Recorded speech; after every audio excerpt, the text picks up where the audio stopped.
The dress tore before anyone could stop it. Silk does not scream, but the room did. Clara Whitfield stood in the center of the saloon, one sleeve hanging loose at her elbow. 3 men had pulled her from her chair. A 4th had grabbed the fabric and ripped it, laughing, calling her a liar and a thief in front of the whole town. Nobody moved to help her. The piano had stopped mid-note. Glasses sat frozen on the bar. Every eye in the room watched, and every mouth stayed shut. Clara felt the cold air on her bare shoulder. She felt 40 pairs of eyes, way more than the men's hands ever could.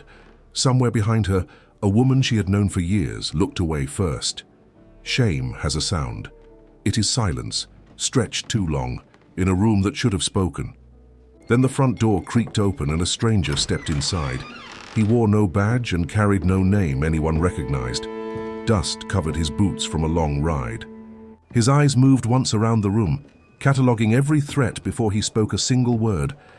He counted exits without seeming to. He counted hands near belts without seeming to.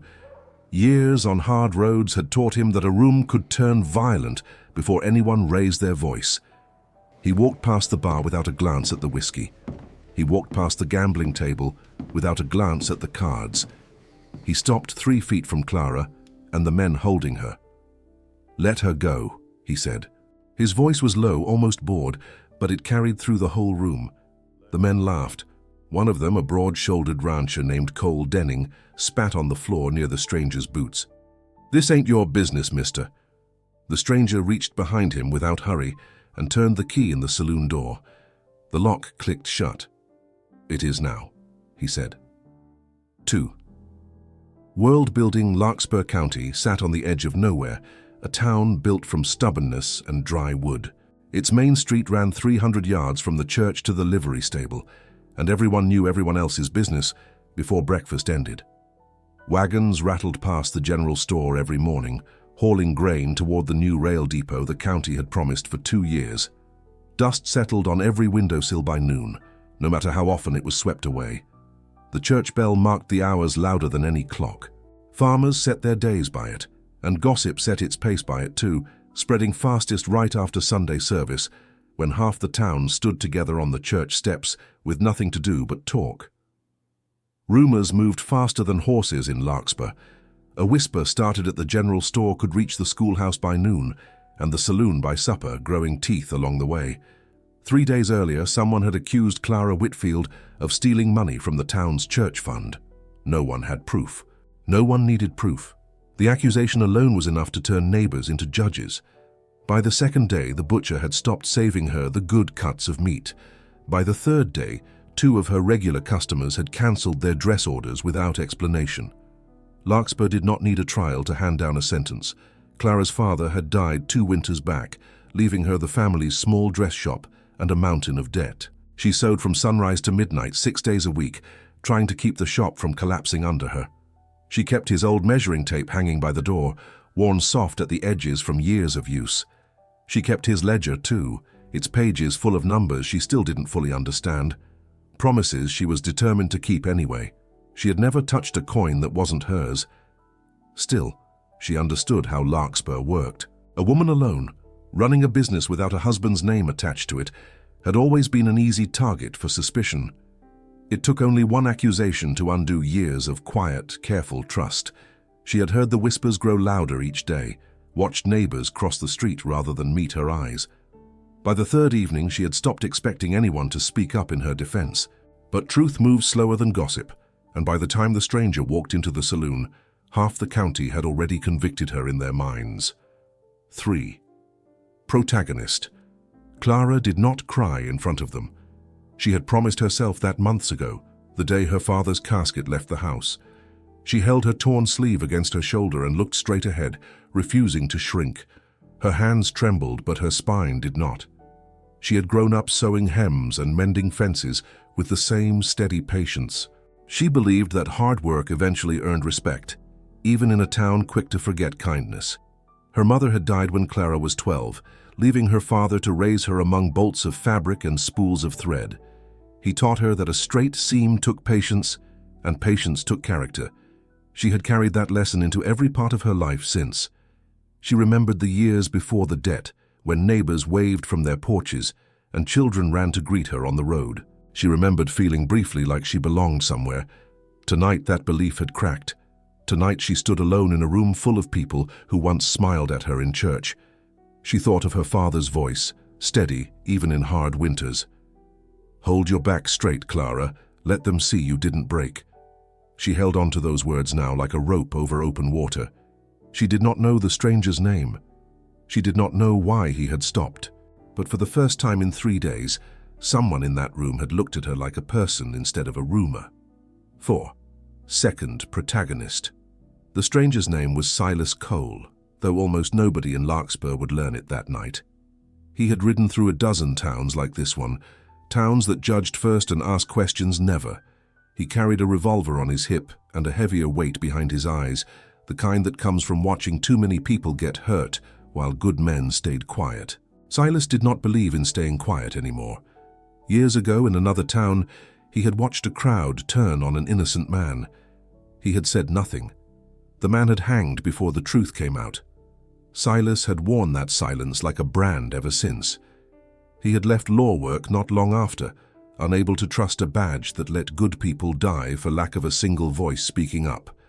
He carried no papers proving who he used to be, and he preferred it that way.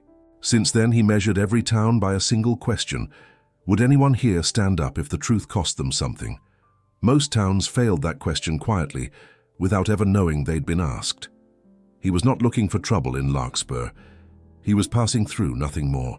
But the moment he saw 4 men tearing a woman's dress in a room full of witnesses, passing through stopped being an option.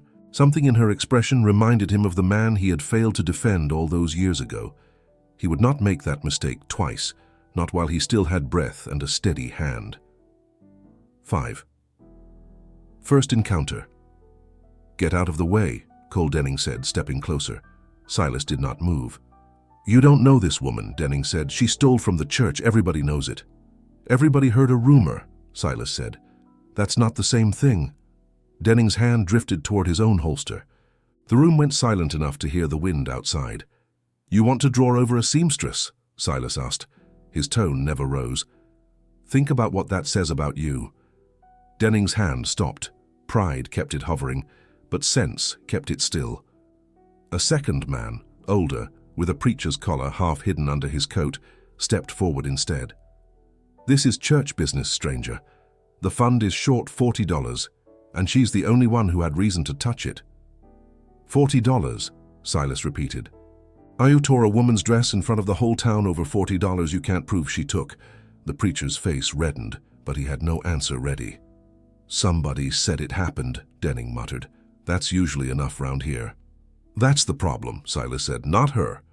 Silas turned his head slightly toward Clara, just enough to let her know he saw her, without taking his eyes off the men. "Ma'am," he said, "walk to the door. I'll be right behind you." Clara's legs felt like water, but she moved. One step, then another.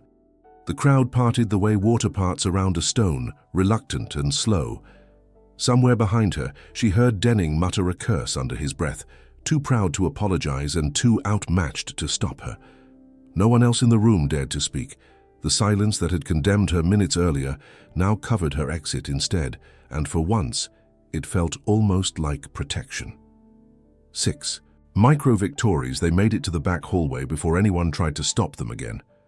A younger man, one of Denning's ranch hands, blocked the exit with a shotgun half raised.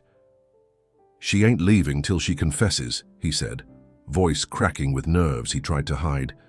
Silas stepped between him and Clara, slow and deliberate. "You ever fired that thing at a person before?" The young man swallowed hard. "No, sir." "Then don't start tonight over a rumor that isn't yours to defend." The shotgun lowered an inch, then another. The young man stepped aside, jaw tight with shame he didn't yet understand. Clara exhaled for what felt like the first time in 3 days.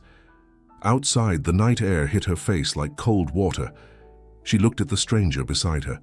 "Why did you help me?" she asked. "Because nobody else would," Silas said. "That's usually reason enough."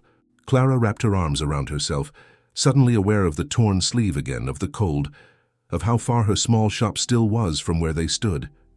"They'll say worse about me now, that I ran off with a stranger the same night. "Let them talk," Silas said. "Talk doesn't put anyone in the ground." "It nearly did tonight," Clara said quietly. Silas studied her for a moment, weighing something behind his steady eyes. "Then we make sure it doesn't finish the job." He walked her home in silence after that, staying 2 steps behind, watching the shadows the way a man watches a trail he doesn't trust. 7. External conflict. The rumor had not started by accident. Behind the church fund accusation stood a man named Elias Prescott, the town's banker, a man who smiled at every funeral and calculated interest at every wedding. Clara's father had owed him money before he died. Clara had been slowly paying that debt back, one dress commission at a time. Prescott wanted the shop. He wanted the land beneath it, close to the new rail line the county was planning. A scandal was cheaper than an honest offer. He had planted the first whisper himself, in the middle of a card game, dressed as innocent concern. Strange how the church fund came up short, right after Miss Whitfield paid her father's debt. The whisper needed no proof. It only needed repetition. Prescott had watched the scandal grow with quiet satisfaction, feeding it a detail here, a raised eyebrow there, never enough to be blamed, always enough to be believed. He had done this before in smaller ways, and Larkspur had never once looked past his smile to ask why. He kept the shop's deed folded inside his coat, along with a fresh offer he intended to present the moment Clara's reputation collapsed completely. He expected her to sell out of desperation within the week. Now with a stranger standing beside Clara and refusing to let the town's cruelty go unanswered, Prescott's plan wobbled. He needed the rumor to hold. He needed Silas gone. He sat alone in his office that night, turning a silver coin over his knuckles, calculating the cost of removing one stubborn stranger against the profit waiting on the other side of Clara's ruin. That night, Prescott sent word to a man named Garrett Tuck, a bounty hunter with a debt of his own to Prescott and a talent for making problems disappear quietly. 8. Moral proof. 2 days later, Garrett Tuck rode into Larkspur, asking questions about a nameless gunslinger who had humiliated 4 respected men in a saloon. Silas heard about it before Tuck found him. He could have ridden out that same night. Nothing bound him to Larkspur, and nothing bound him to Clara beyond one evening's decision. He stayed anyway. He found Clara at her shop, stitching a hem with hands that hadn't fully stopped shaking since the saloon. "You should leave town," he told her. "Prescott won't stop until the shop is his." "I have nowhere else to go," Clara said. "This shop is all I have left of my father." Silas looked at the half-finished dress on her table, blue cotton with careful, even stitches. "Then we find the truth before Prescott finds a way to bury it deeper." "We?" Clara asked. "I already picked a side," Silas said. "Might as well see it through." Together, they began asking questions Prescott never expected anyone to ask. They started at the church, where the offering box sat behind a locked cabinet only 2 men in town had keys to. Abner Hall, the elderly treasurer, answered the door with trembling hands and eyes that would not quite meet Silas's. He had served the church for 11 years without a single complaint against his bookkeeping. "I don't want trouble," Abner said, glancing past them toward the street. "Mr. Prescott has always been generous to this church." "Generous men don't usually need favors returned in silence," Silas said. "We're not here to make trouble for you, Mr. Hall. We're here for the truth." Clara stepped forward, her voice steadier than she felt. "I would never take from this church. My father built pews for this building with his own hands. I only want people to know that." Something in her voice loosened the old man's resolve. He admitted, under gentle pressing, that Prescott himself had reviewed the ledgers the week the shortage first appeared, alone after hours with no one else present to witness it. He also admitted more quietly that Prescott had asked him not to mention the visit to anyone, calling it a routine matter, unworthy of gossip. The evidence was thin, but it was real. It was more than Larkspur had bothered to gather before condemning Clara in a saloon. They left Abner's house with a single sworn admission and a growing certainty that the shortage had never truly existed until Prescott needed it to. 9. Climax. Garrett Tuck found Silas on the road outside town, exactly where Prescott had promised he would be. The afternoon sun sat low over the prairie, throwing both men's shadows long across the dirt. Tuck's horse shifted nervously beneath him, sensing the tension before either man spoke. "You've been asking a lot of questions," Tuck said, reining in a few yards away. "Prescott doesn't care for that." "Prescott's got reason to worry," Silas said. "Guilty men usually do." "Prescott wants you gone," Tuck said. "Quiet or loud, your choice." "Prescott's hiding a theft behind a woman's reputation," Silas said. "That's the real problem in this town, not me." Tuck's hand moved toward his gun. Silas's moved faster. The shot rang out once, catching Tuck's shoulder instead of his heart. Silas had aimed to stop him, not kill him. Tuck dropped his weapon, more shocked than hurt, and Silas kept his own revolver steady. Tuck slid from his saddle, clutching the wound, cursing through gritted teeth. He was not a man built for real danger, only for collecting debts owed to men braver or crueler than himself. "You didn't have to shoot," Tuck said, voice tight with pain. "You didn't have to draw," Silas answered. "We both made choices tonight." "Tell the truth in front of the town," Silas said, "and I let this end here." Tuck, bleeding and cornered, agreed. That evening, the town gathered again in the same saloon where the dress had been torn. Word had spread fast, faster even than the original rumor, that the stranger had proof and meant to share it in front of everyone. The room felt different this time. The same faces sat in the same chairs, but their eyes no longer avoided Clara's.